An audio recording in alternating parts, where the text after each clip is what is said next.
Lease time உங்கள் நோட்ஸில் மிகவும் முக்கியமான ஏரியா. இது உங்கள் நோட்ஸில் மிக முக்கியமான ஏரியா. லீஸ்ட் டேர்ம் என்பது சிம்பிளி கான்ட்ராக்டில் எழுதப்பட்ட பீரியட் மட்டுமல்ல, எக்ஸ்டென்ஷன் ஆப்ஷன், டெர்மினேஷன் ஆப்ஷன் இருந்தால் ரீசனபிளி சர்டன் டெஸ்ட் செய்ய வேண்டும். எக்ஸாம்பிள் ஒன்று சொல்கிறேன். எக்ஸ்டென்ஷன் என்னங்க? Extension option. what do you mean by extension option? Lease term வந்து என்ன சொல்றாங்க?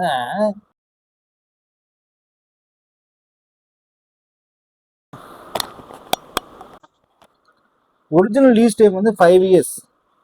After 5 years, leasee has options to extend for another 3 years. Day 1, lessee, I am reasonably certain that I will extend. அப்படின்னா lease time 5 to 3 8 years. அப்போ அவருக்கு reasonably certain அப்படின்றது அப்போ வந்து அன்னைக்கே தெரிஞ்சிடும். நான் வந்து கண்டிப்பாக 5 வருஷம் முடிஞ்சதுக்கப்புறம் 3 வருஷம் சட்டனா என்ன செய்வேன், ரினியூ பண்ணுவேன்னு சொல்கிறாங்க. If not reasonably certain, lease term is 5 years. Memory. Reasonably certain to extend. Include extension period. நல்லா புரிஞ்சுக்குங்க.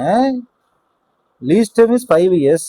அப்போ reasonably certain to extendனா அந்த lease term வந்து இன்க்ளூட் பண்ணுங்க, இல்லைன்னா நீங்கள் இன்க்ளூட் பண்ணக்கூடாது. Termination option. Suppose lease agreement is 10 years. Lease can terminate after 4 years. Day only lessee is reasonably certain to terminate after 4 years. Then lease term must be 4 years. ஏன்னா அவருக்கு தெரிஞ்சு போச்சு டே only. என்னங்க? reasonably certain. If on day 1 reasonably certain to exercise options, then you can add it. On the day 1 it is estimated that the company will terminate the lease after 8 years. But if the lessee is not reasonably certain to terminate, lease term 10 years தான் இருக்குது. மெமரியில் வந்து பாருங்க, termination option ask will it terminate? Yes, reasonably certain. Shorter term, no, continue full time. நல்லா புரிஞ்சுங்க. Termination options ask will it terminate?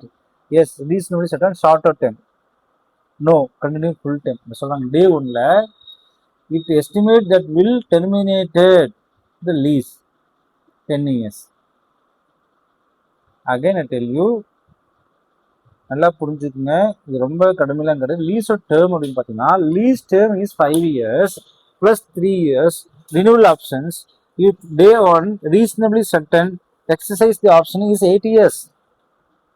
திரும்பி சொல்கிறேன், நல்லா திரும்பியும் நான் இந்த இடத்துல நிறைய பேருக்கு புரியுது கிடையாது. டே ஒன்லேயே சொல்கிறாங்க லீஸ் டேர்ம் வந்து extension options. After 5 years lease has options to extend another 3 years. Day 1 reasonably certain அப்படின்னா lease term 5 to 8 years. If day 1 not reasonable certain to exercise the option, then what is the day? 5 years. That if not reasonably certain, lease term is 5 years. Reasonable certain to extend. Reasonable இருந்துச்சுன்னா சட்டனா இருந்துச்சுன்னா அதை include பண்ணுங்க, இல்லாட்டி include பண்ணாதீங்கன்னு சொல்றாங்க. அடுத்தது வந்து சொல்றாங்க termination. What is called termination? Yes, there is some options to terminate. Cancel the lease after. Suppose lease agreement is 10 years. Lease agreement 10 years. Lessee can terminate after 4 years. Then day 1 lessee is reasonable to certain the terminate after 4 years. Then no problem. Then lease term 4 years. Certainty certainty இருந்துச்சுன்னா அது 4 years தானே. Sir இல்லை sir certainty இல்லை sir. If leased lessee is not reasonable to certain the terminate, lease term is 10 years. Termination options ask will I terminate? Yes, absolutely certain. It's a short term. No, continue full term. That's all. இல்லை certainty இல்லைன்னா முடிஞ்சு போச்சு. எத்தனை செய்யணும்? ஃபுல்லாக தான் போகணும். 10 years, இது 4 years. ஆமாம் சார் 4 years க்ளோஸ் பண்ணணும்னு சொன்னால் அது 4 years. இல்லை சார் வந்து continue full term 10 years. Lease payments இப்போ புரிஞ்சிருக்குன்னு நினைக்கிறேன். Lease payments lessee pay to lessor. யார் பே பண்ணுவார் சார்? லெஸ்ஸி தான் பே பண்ணுவாங்க சார். யாருக்கு சார்? லெஸ்ஸருக்கு. Yes, important components. Sir fixed பேமெண்ட்டா sir? Yes, fixed payment. Every year 1 லட்சம் அல்லது 1,02,000, 1,03,000, 1,04,000. In substance fixed payment. Variable payment purchase option exercise price guaranteed residual lessee இன்சென்டிவ்ஸ்னு சொல்றாங்க. First fixed lease payments example sir 1 லட்சம் 1.1 லட்சம் 1,02,000 1,03,000 1,04,000 சரி தப்பா சொல்லிட்டேன். 1 lakh 1,10,000 1,20,000 1,30,000 1,40,000. இப்போ fixed lease payments year rent வந்து இப்படி தரணும். அப்போ அமௌண்ட் சேம் இல்லை, but these amounts are fixed in the contract, therefore this is also fixed lease payment. Sir எப்படி சார் ஃபிக்ஸ்டுனா ஒரே அமௌண்ட் இல்லை, இந்த கான்ட்ராக்ட்ல முன்னாலே சொல்லி இவ்வளவுதான் நான் தரேன்றது முன்னாலே ஃபிக்ஸடா சொன்னா தட் இஸ் ஃபிக்ஸடு. அமௌண்ட் சேமா இருக்குன்னு அவசியம் இல்லை, அமௌண்ட் வேரியபிளா கூட இருக்கலாம். இருந்தாலும் அந்த கான்ட்ராக்ட்ல ஃபர்ஸ்டே நீங்க டிடக்ட் பண்ணிட்டீங்க அப்படின்றதுனால அது fixed lease payments important. Fixed does not mean the same amount in every year, so that's very important. In substance fixed payments இதுதான் கொஞ்சம் ட்ரிக்கி.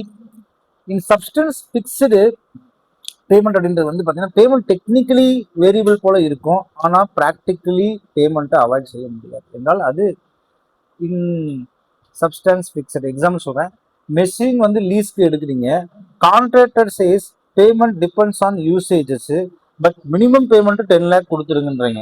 அதாவது என்ன செய்யறீங்க புரியுதுங்களா இல்லையா? Contract says payment but minimum payment 10 lakhs, usage குறைவாக இருந்தாலும் 10 lakh பே செய்யணும். என்ன சார் சொல்றீங்க? நீங்க தான் சார் கான்ட்ராக்ட் ரிசேஜ் depend on usage are therefore 10 lakhs is in substance payment. 10 lakh in substance payment. Variable பேமெண்ட்னா என்னங்க சார்? சப்போஸ் மெஷின் யூசேஜஸ் இந்த வேரியபிள் 0 to 10,000 யூனிட்ஸ் வந்து 10 ரூபா, 10,000க்கு மேல போனா 10,000 15,000 போனா 20 ரூபா, அபோவ் 15,000 மேல போனா 25 ரூபா. அப்ப ஆக்சுவல் யூசேஜஸ் அதிகமாகும், பேமெண்ட் அதிகமாகும் போது பேமெண்ட் அதிகரிக்குது. ஆக்சுவல் யூசேஜஸ் நீ அதிகமாகும் போது பேமெண்ட் அதிகரிக்குது. இது ஜெனுவன் வேரியபிள் பேமெண்டா இருக்கலாம். Simple idea, payment depends on future activity usages. புரியுதுங்களா? லீஸ் இன்சென்டிவ்ஸ் பாருங்க, இது நல்லா புரிஞ்சுக்கணும் சார். இது வந்து என்னன்னா வேரியபிள் பேமெண்ட் சொல்லுவாங்க. வேரியபிள் பேமெண்ட்னா என்ன? Payment is variable depend upon the usages. அதான் சொல்றாங்க, ஆக்சுவல் யூசேஜ் அதிகம் போய் பேமெண்ட் அதிகமாகுது. இது ஜெனுவன் வேரியபிள் பேமெண்டா இருக்கலாம். Simple idea, payment depends on future activity or usages, that's all. அடுத்து வந்து பாத்தீங்கன்னா லீஸ் இன்சென்டிவ்னு ஒரு வார்த்தை சொல்றாங்க. அதான் சார் லீஸ் இன்சென்டிவ்ஸ். லெஸ்ஸார் லெஸ்ஸிக்கு பெனிஃபிட் கொடுக்குறாரு. எப்படி sir? Monthly rent 1 lakh, lessor says first 3 month rent வேணாம். அப்போ உன்னை வந்து வாங்க வைக்கிறதுக்காக ஒரு என்ன செய்யறாரு, ஒரு நல்ல விஷயத்த சொல்றாரு. அதாவது லீஸ் இன்சென்டிவ்ஸ், லெஸ்ஸார் லீஸுக்கு பெனிஃபிட் கொடுக்குறாரு. மந்த்லி ரெண்ட் 1 லட்ச ரூபா, நீ ஃபர்ஸ்ட் 3 மாசத்துக்கு ரெண்ட் தர வேணாம். அப்போ இதுதான் வந்து lease incentive. Memory, lessor gives benefit, lessee incentives, lessee receives incentives. What is purchase options means? Lease term is 5 years. At the end of 5 years, lessee can purchase the assets for 10 lakhs. Day 1 leasee, I am reasonably certain that I will purchase. Then exercise price of purchase option is included. Example சொல்றாங்க, புரிஞ்சுப்பாங்க. Machine lease எடுக்கிறீங்க, annual payment வந்து 1.5 லட்ச ரூபாய் கொடுக்குறீங்க, purchase option 10 லட்ச ரூபாய். If exercise is reasonably certain, 10 lakhs also considered in lease liability measurement. Purchase option plus reasonably certain to exercise is equal to include exercise price. அடுத்து வந்து guaranteed residual value. What do you mean by guaranteed residual value? இது வந்து உங்களுக்கு புரிஞ்சுச்சு நினைக்கிறேன். இந்த exercise price purchase ஆப்ஷன்னா என்னன்னா, Ravi gave an options to lessee, an options to purchase the lease assets at the end of the year. Lease term is 10 lakhs. It is reasonably certain that I will exercise the purchase options at the year end. Yes, this is included in the lease rental because it is reasonably certain that purchase options will be exercised. That is very important. So every year you are paying 10 lakh, 1.5 lakh. At the end of 5 years, 1.5 plus 10 lakh. So 11.5.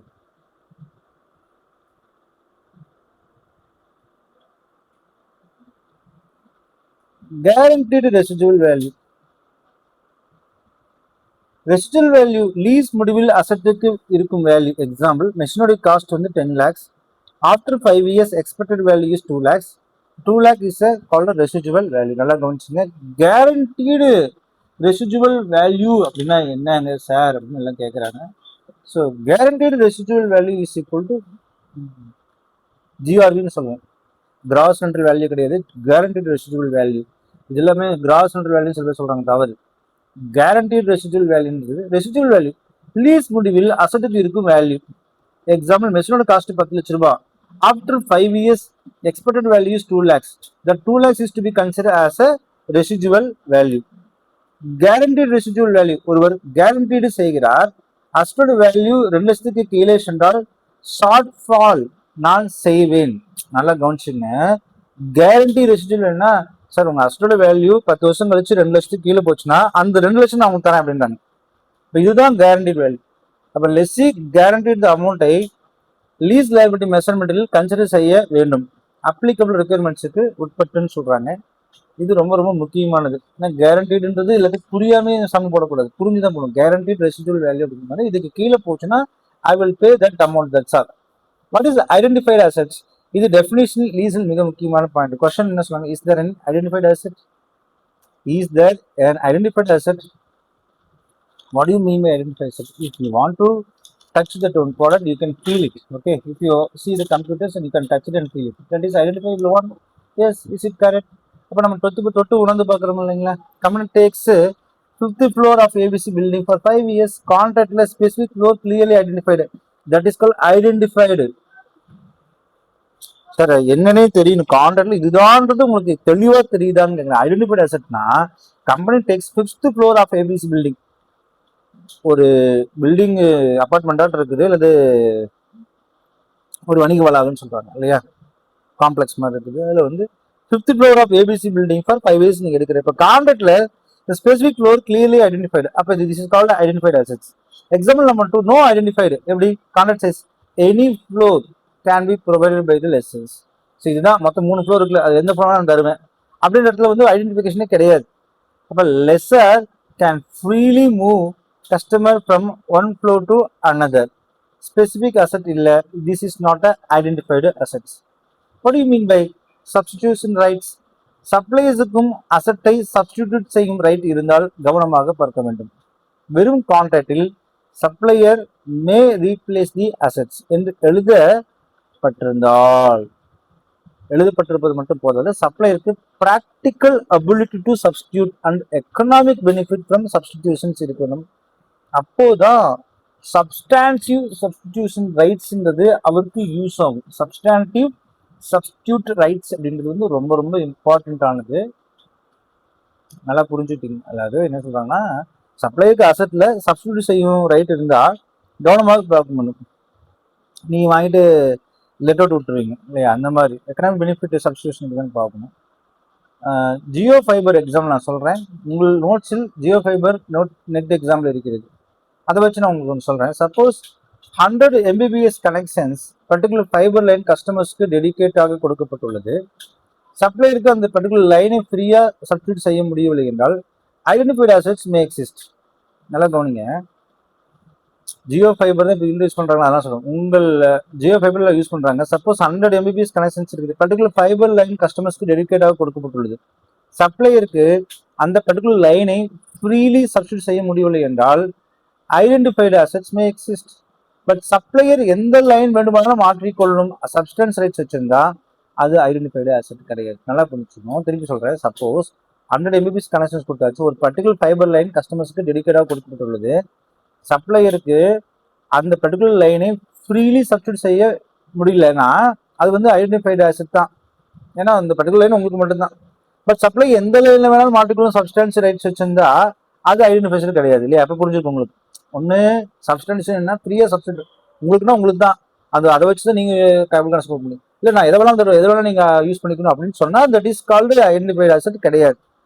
Floor change example சொல்றேன். Suppose customer takes 2nd floor on lease, later supplier shift the customer to 3rd floor. Question, asset change ஆயிடுச்சு, identified asset இல்லையா? Not necessarily. If the change is made for repair, maintenance, improvement, etc., that alone does not mean there was no identified assets. Main test, was there a substantive right to substitute அப்படின்னு கேட்குறாங்க. That is very important. So that's why I told you substantive rights இருக்குதா. அப்போ இந்த இடத்துல floor இருக்குது sir, நீங்கள் repair ஆகிடுக்குது அங்கே போங்கன்றனால அது identified asset relationship method is also identified asset for different reasons they have changed it. That's all. What is the contract combinations? சில நேரங்களில் ஒரே கஸ்டமருக்கும் சேம் சப்ளை இருக்கும் மல்டிபிள் கான்ட்ராக்ட் இருக்கும். சர்டன் கண்டிஷன்ஸ் சாட்டிஸ்ஃபை ஆனால் contracts are accounted for as one contract. சரி, நமக்கு நிறைய கான்ட்ராக்ட் இருக்குதா, அதெல்லாம் சேர்த்து ஒரே கான்ட்ராக்டா வச்சிடலாம் அப்படின்னு சொல்றாங்க. எப்படி சார் அப்படின்னு சொல்ல போறீங்க? Company interest to contract 1 machine lease. ரெண்டாவது கான்ட்ராக்ட்ல வந்து ரிலேட்டட் சர்வீஸ் அக்ரிமெண்ட். இரண்டும் ஒரே டைம்ல ஒரே கமர்ஷியல் அப்ஜெக்டுக்காக நெகோசியேட் செய்யப்பட்டிருந்தால் கான்ட்ராக்ட் வந்து காம்பினேஷன் ரெக்யர்மெண்ட்டை தான் பார்க்கணும் அப்படின்னு சொல்றாங்க. எப்படி சார் ரெண்டு செய்யறதுன்னா, ரெண்டு பாருங்க, ரெண்டு கான்ட்ராக்ட் வெவ்வேறு தான், இருந்தாலும் ஒரே டைம்ல ஒரே கமர்ஷியல் அப்ஜெக்டிவ்காக நெகோசியேட் பண்ணிருந்துச்சுன்னு வச்சுங்களேன், அப்போ வந்து அது நம்ம செஞ்சுக்கலாம். தட் மீன்ஸ் ஒரு கம்ப்யூட்டர் வாங்குறேன், அதுக்கு ஆல்ரெடி கான்ட்ராக்ட் போட்டுக்கிறேன், வயரிங்க்கும் நீங்க ஒரு கான்ட்ராக்ட் போட்டுக்கிறீங்க. அப்போ ரெண்டும் ஒரே டைம்ல நடக்கும் பொழுது சர்வீஸ் வேற பொருள் வாங்குறது வேற. ஸோ ரெண்டுத்தையும் இணையும் பொழுது அது வந்து என்ன செய்யலாங்க, ஒரே காம்பினேஷன் ரெக்யர்மெண்ட்ஸா சொல்றாங்க. Separation of lease and non lease components. ஒரே கான்ட்ராக்டில் lease component non lease component இருக்கலாம் அப்படின்றாங்க. Example, building lease, building use lease component, security services வந்து நான் லீஸ் காம்பனன்ட். நடக்கும், பில்டிங் வந்து லீஸ் கொடுத்துறீங்க, ஆனால் செக்யூரிட்டி சர்வீசஸ் வந்து லீஸ் கொடுக்கல, அது வந்து நான் லீஸ் காம்பனன்ட். மெயின்டெனன்ஸ் சர்வீசஸும் நான் லீஸ் காம்பனன்ட் தான். அப்போ ஸோ கான்ட்ராக்டை காம்பனன்டை ஆக பிரித்து அக்கௌண்ட் செய்ய வேண்டியிருக்கலாம். ஸோ கான்ட்ராக்டை காம்பனன்ட்ஸாக பிரிச்சுணும். அப்போ assets use lease component, service is non lease components. இப்போ லீஸி கம்ப்ளீட் ஃப்ளோ, இது கண்டிப்பாக மனதில் பதிங்க. ஃபர்ஸ்ட் லெஸ்ஸியோட கம்ப்ளீட் ஃப்ளோ பார்க்கணும். Is the lease? S.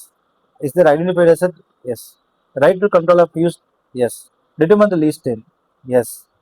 Determine lease டைம்னா இப்படி படிக்கும், எஸ்எஸ்ன்னு சொன்னாலும் நீங்கள் புரிஞ்சுக்கணும், ஈஸியாக இருக்கும்.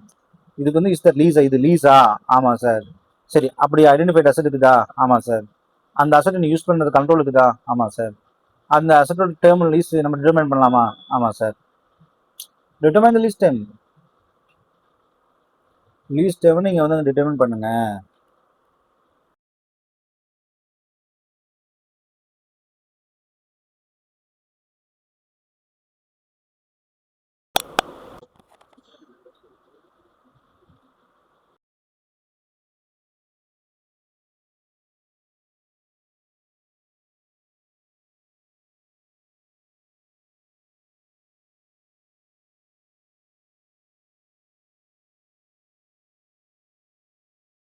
ஸோ இப்போ நம்ம பார்த்துட்டு இருக்கிறது வந்து இண்டிஏஎஸ் 16 நாட் 16 116.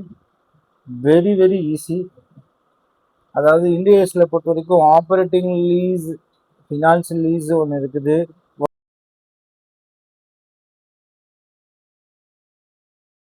இண்டிஏஎஸ் பொறுத்த வரைக்கும் ஒரு 8 மார்க்கு கேட்கலாம்.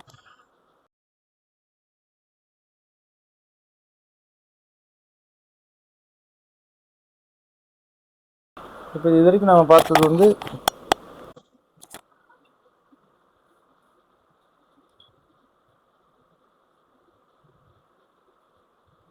சரி, இது கொஞ்சம் மக்கள் பண்ணாலும் முடிச்சுக்கிறேன். முடிச்சுட்டு திருப்பி நான் வரேன். Thank you students.